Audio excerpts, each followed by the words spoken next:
Look, affordability was the most important issue in the 2024 presidential race, and it remains there in 2026.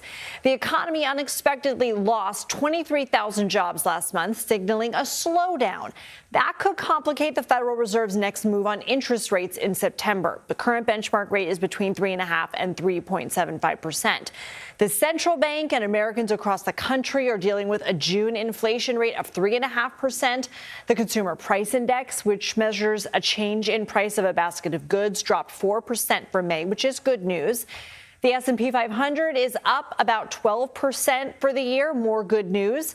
Today, the Trump administration downplayed the July jobs report, blaming it on federal downsizing and World Cup hospitality layoffs. The momentum in the economy continues to be strong. We see, durable goods orders, capital spending through the roof. People aren't being laid off. Initial claims for unemployment insurance are about the lowest they've had since World War II. But even with what we're hearing from the White House, the big question is, what is President Trump doing about the economy? In an interview with Punchbowl News, he appeared to deflect blame for the anger among the Republican base toward the party's leadership in Congress.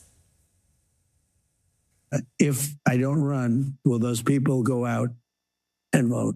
And that's the one thing I can't say. I'm going to ask them to, but I'm just watching guys like you, and you're very talented people. The question is, will they vote? Because a lot of them are very angry at Republicans, to be honest with you. They're angry at I don't know. I mean, they're angry at Republicans, but they're not angry at me.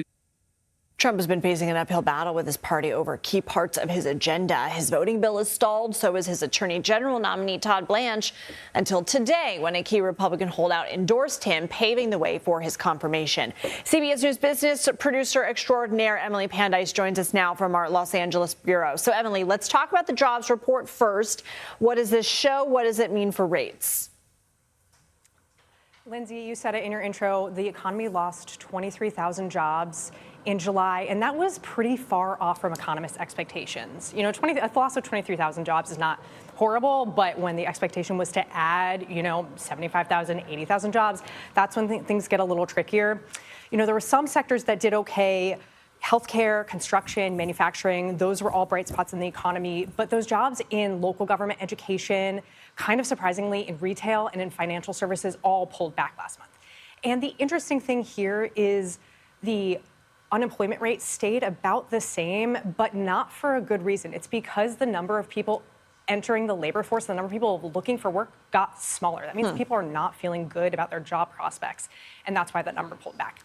The other thing important in this jobs report is that wages didn't quite keep pace with inflation. We know that people have been struggling for a long time with high prices, and this is just another thing that those people who are already feeling the pinch in their pocketbooks are going to be feeling bad about again.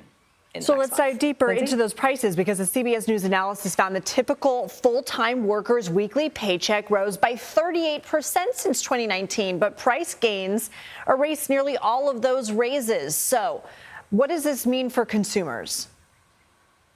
So this means that even with all of those wage gains, with inflation and those higher prices, consumers are left with just about $70 a week in their paychecks more than in 2019, which for most families is, a tank of gas for an SUV, about a third of a weekly grocery run for a family of four. Maybe that's a couple hours of babysitting. It does not go that far.